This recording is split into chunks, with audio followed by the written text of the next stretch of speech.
Welcome to 7 Skills for the Future podcast. My name is Emma Sue Prince, and this podcast is based on the internationally selling book by the same name. This book focuses on 7 important skills. They are adaptability, critical thinking, empathy, integrity, being proactive, being optimistic, and being resilient. And this podcast is all about how you can bring these skills into your everyday life so that you are living a life full of happiness, full of purpose, great relationships, doing work that you love, and just really getting the most out of life.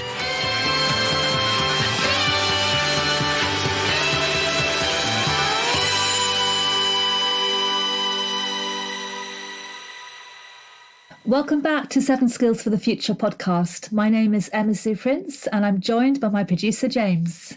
Hi, Emma Sue, and hello, everyone. So on today's episode, we're going to talk about quitting, which people, I guess, normally think of as a bad thing, but maybe not after today's episode. So why are we going to talk about quitting, Emma Sue?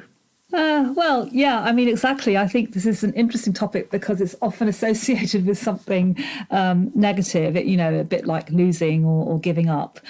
I think there can be very good reasons to quit, as well as good reasons to keep going, of course. So I think for me, quitting is a bit like letting go or making a conscious choice to let go. But I think partly why it's considered to be negative is because it's often something that is done impulsively, sort of on the spot. I quit, yes. Heat of the moment. And it's interesting. And I think for most of us, the role quitting plays in success, when we think about success, I think that's why we kind of see it as a failure, because it's it runs counter to deeply held beliefs, So I think we've always had these narratives that are around, success is about the person who's stuck with what they were doing, they never gave up, and no matter what, the entrepreneur who never gave up. We even have that word for it, don't we? That kind of what people call the stick-with-itness.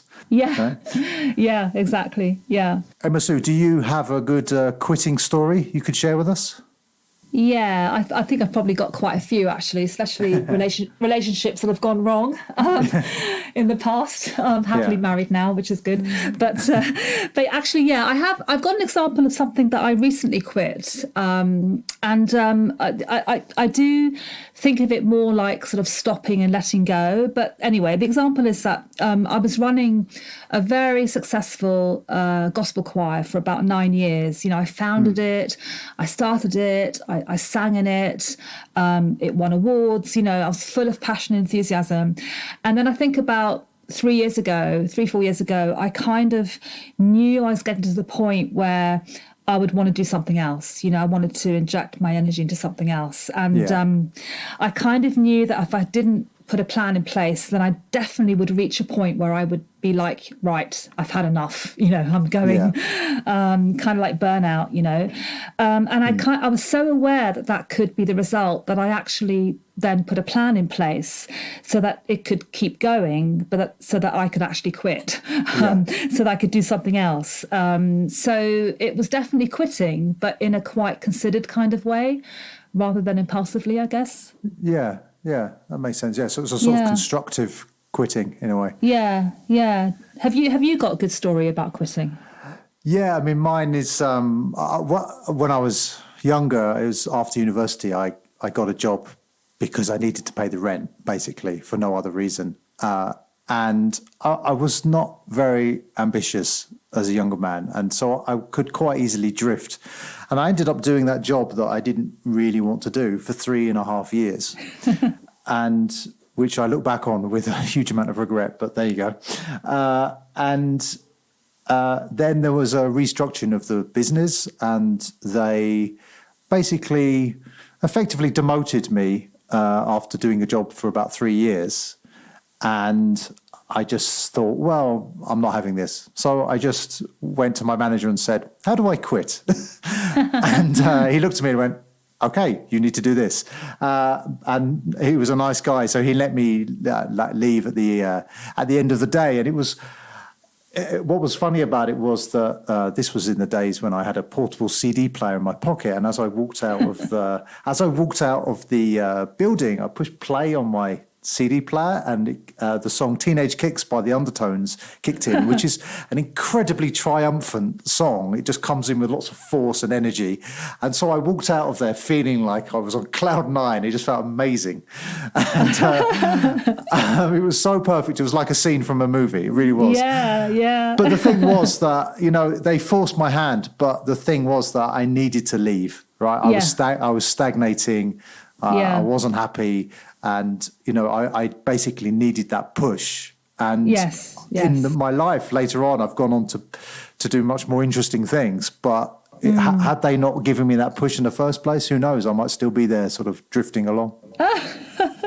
I love the story about the soundtrack. Okay, so a lot of people think that quitting is a bad thing, like you said at the beginning, right? So why do you think that is? I think it's just because we have this view that this kind of like winners never quit, quitters never win, that kind of thing. And I think whether it's a job or a relationship or a dream that we have, I think we're taught that giving up is basically like failure. So I think there's that, but I also think it's because it can, quitting can often appear to be quite sudden. So, not always, but, can appear to be sudden and impulsive. And then it can seem like, okay, you haven't really fully thought this through. You're just kind of giving up, So, it can be viewed quite negatively sometimes. But as in my story, quitting can be a very positive idea. For sure. I mean, sometimes it can be, the best thing that you can do in that situation. And like you said, you probably should have quit earlier, So I think we don't really talk about the fact that sometimes it's really good to quit, and it's actually really important. So, if you never quit anything, you're not going to necessarily do other things, or you're not going to go for something that is perhaps going to be a lot better for you. So I think if it's done for the right reasons, then walking away from a workplace or relationship, or even walking away from a big ambition, can actually make you happier in the long run. Sometimes people are just working towards the wrong goals to begin with, so even if a goal was like once a good fit, it might not be appropriate a few years later. I think what can be really hard is that once we realise that we might want to take a different direction, it can be very difficult to actually abandon the path that we're on, as you found as well.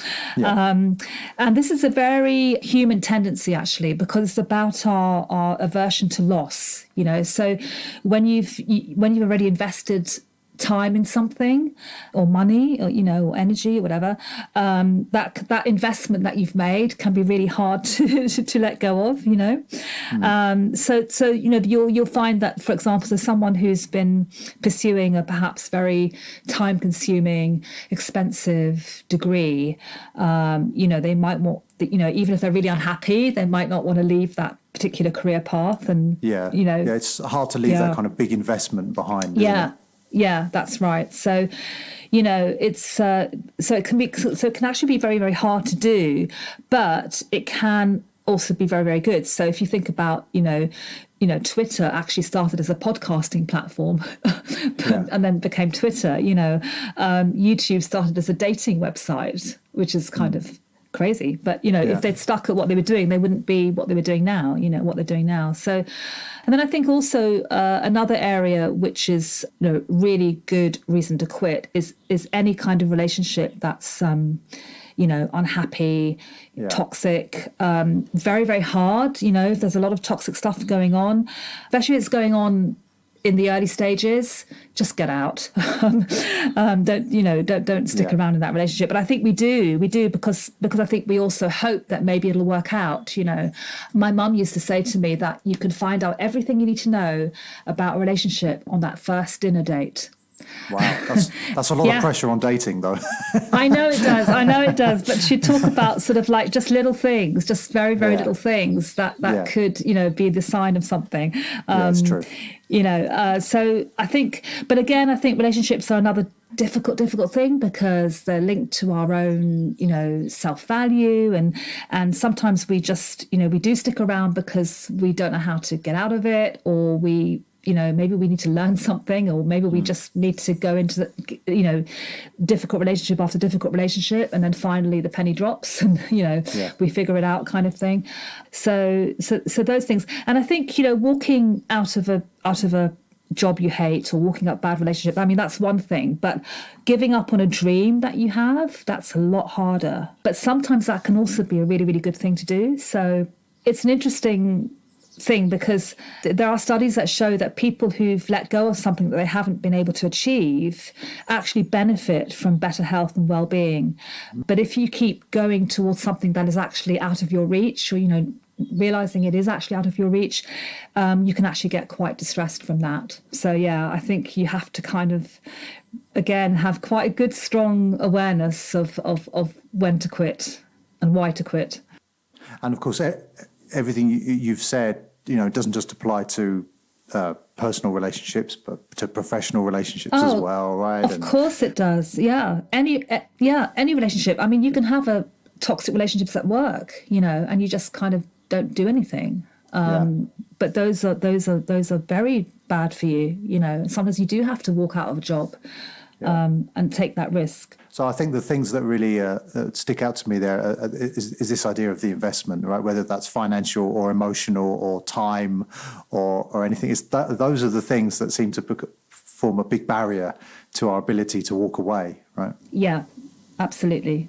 Very, very strongly built in. Yeah. Yeah. So how do you know when to persevere and when to quit? That's the question. Yeah, it's really, really hard. I mean, if you think about, writing books is an interesting area, because you hear about like people like J.K. Rowling, she was rejected by 12 different publishers.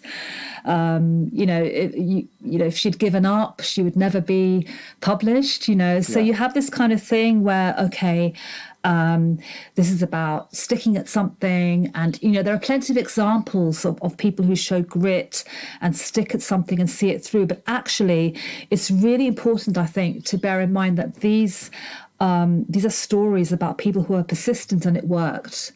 And I think they're in the minority, actually. I think we don't sort of hear, don't hear stories about people who are persistent and then sort of, died alone in a gutter somewhere because they stuck to being persistent for too long. You don't hear about them. You only hear about. It's not such an exciting story, is it? No, exactly. Yeah. But I actually do think there are more people like that. I really do. I think there are more people like that who don't recognise when they actually need to, need to quit. So I'm actually going to tell you about a little framework I have. So that I use. So when you're kind of trying to work out whether you should leave something behind, it's called the WHOOP framework. And WHOOP stands for wish, outcome, obstacle, and plan. So the idea is that you go through each of these with whatever it is that you're doing, you go through each of these. And if the idea of following the plan depletes you of energy, or you just feel like, oh my gosh, I can't possibly face it, then that's a really big signal that maybe it's time to give up and do something else. So I've followed this framework for my own business a few times, and particularly when I felt like giving up, I've had thoughts about, I really just don't want to keep going. And interestingly, when I get to the plan part, I feel real excitement. Yeah. So it's quite a nice little framework, because that's an indication, I think, that okay, this is not good. I think also if you are really suffering, mentally, emotionally, these are signs that perhaps you need to step back. You need to find a different way. And I think it's not. I don't think persistence and quitting need to be polar opposites. I think if you think of it more like quitting the stuff that isn't working, and freeing up time for things that might work. So, I think it's sort of, for me, maybe it's more about, okay, that didn't work. What can I do differently? Or this is not, I'm not feeling happy right now about this particular thing that I'm doing. Does that mean I stop doing it, or does it mean I find a different way of doing it? So, I think actually winners do quit, but maybe they don't see quitting as a failure. They just turn their energy to something else. The next venture, and maybe that's what it's all about. Is where you put your energy, and just recognizing, this is definitely not good for me. So, for me, these things, it always comes back to self-awareness, doesn't it? Just awareness of what's right for me and what isn't right for me. Yeah. So it's less maybe about quitting and more about moving on. Yeah, I guess so. I think, because I think we do. I think we have to quit several times in our lives in order to learn, in order to grow, in order to, do something else. Yeah. So how would you link quitting to the 7 skills? I think for me, it links to one skill, and that's resilience. Because resilience is all about grit, and persevering, and letting go of stuff that's not working, trying a different approach. So that's why I like to think of quitting as letting go, trying something different. It's resilience, for sure. Definitely, yes. Okay, I think that brings us to the end of this episode, Emma Sue. Yes, it does. Thank you so much for listening. Get out there and do some quitting this week, and see you next time.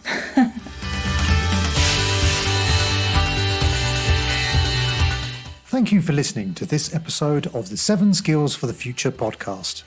You can find all of our episodes on Apple Podcasts, Spotify, or anywhere where podcasts can be found. If you want to make sure that every new episode ends up on your phone, all you need to do is hit the subscribe button. And while you're there, why not give us a 5-star review so more people can find out about the show? If you'd like to stay in touch or send in one of your questions for Emma Sue, then go to Unimentor on Twitter, 7 Skills for the Future on Instagram, or at unimentor.com. We'd love to hear from you.